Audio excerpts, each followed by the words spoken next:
Hey everybody, welcome back to another Judgment commentary of Kaguya-sama Love is War Season 2, but today we're going to be checking out episode 9. But last time, on episode 8, it was all around just a really good episode, super funny all the way through, and even had some nice wholesome moments as well. Also a couple video game references, which those are always good.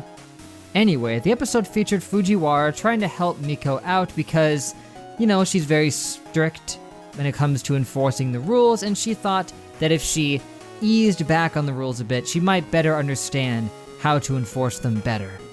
So she told her to just sit back and try to relax and not get mad, as Miyuki and Ishigami, you know, broke a couple of light rules like putting their feet up on the table and playing Mario Kart in the middle of the council room, and taking selfies using Snapchat filters.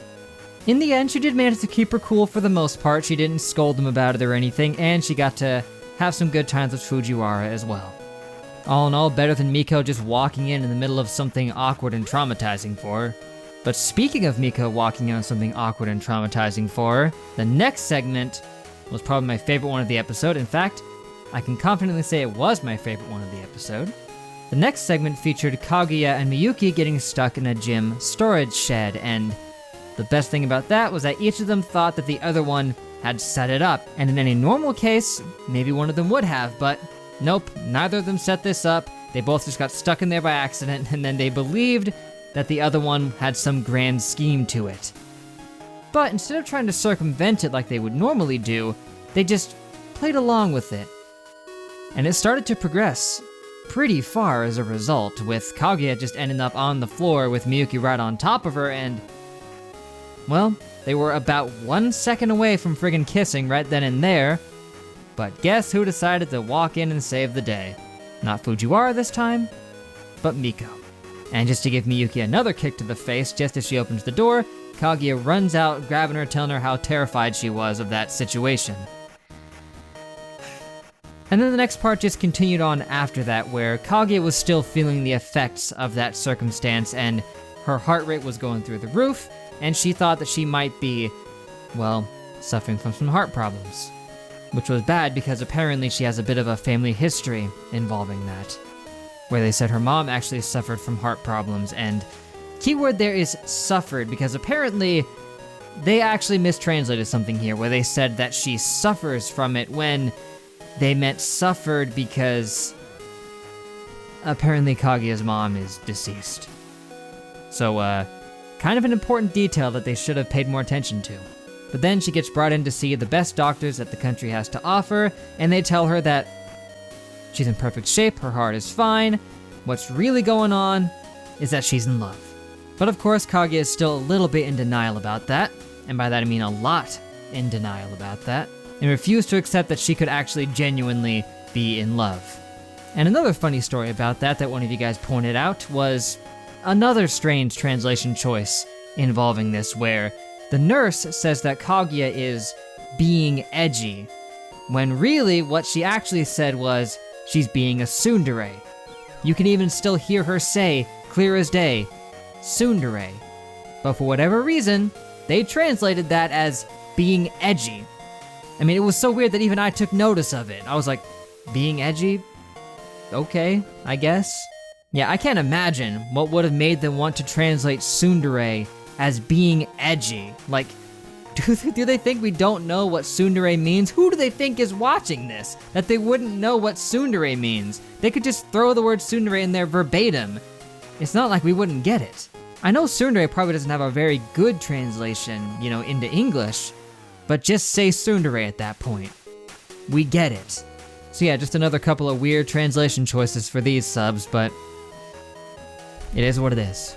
So yes, fantastic episode. Not much more needs to be said about that, so let's head right in to the next. Alright, so the first part of this, we got to see that Miko has a very active imagination. Apparently, she spun this whole narrative that all the rest of the council is just being really harsh and uncooperative, and she was just a daring rebel standing up to the bourgeoisie.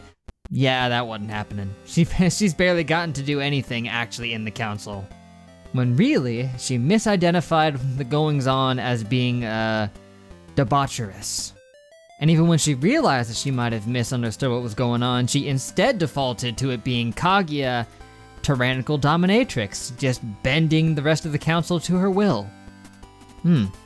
Also, I didn't fully appreciate the "you're such a Disney princess" line when it happened because I was too busy criticizing them for referencing 50 Shades of Grey.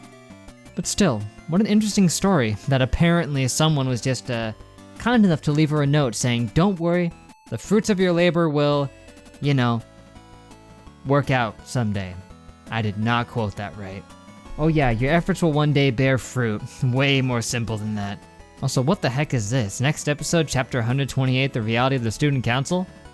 But yeah, Miko totally lost that one because even when she thought she had the answer with Kaguya, the moment she brought up Miyuki around her, and she saw how flustered she became. Yeah. And then Kaguya finally finds a way to not get flustered around Miyuki, and we get that really interesting fighting game / RPG battle going on. And then we had the shocking upset of Ishigami joining the cheer team. I guess he thought it would open him up a little bit, but it seems like he's not fully cut out for it just yet. But hey, maybe once he gets started, things will change, and he'll become a normie. Anyway, the rest of the names were Instagrammable Red Team, the ultimate force of a great typhoon and strength of a raging fire, with all the force of a great typhoon and the strength of a raging fire, mysterious as the dark side of the moon. Also, Blaze It based Red Team. Wait, Blaze It? Gosh, might be a little inappropriate. Anyway, I started to jump back all of a sudden, but I want to read this part right here about Miko where it says, all that.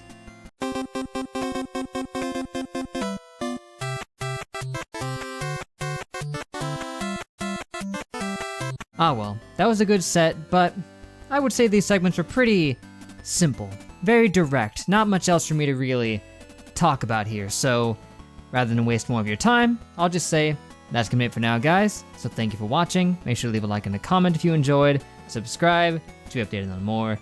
That'd be great. Next time, we're gonna hit up episode 10, and we'll see what that one brings. I guess it'll involve the school festival that they hinted towards at the very end there. So yeah, just some good stuff with Miko, some good stuff with Kaguya, and even some good stuff with Ishigami, because let's face it, he hasn't had much focus in these past few episodes. Other than his big boxer brief speech. So yeah, that'll be all. Thanks everybody for tuning in again. I will see you guys later.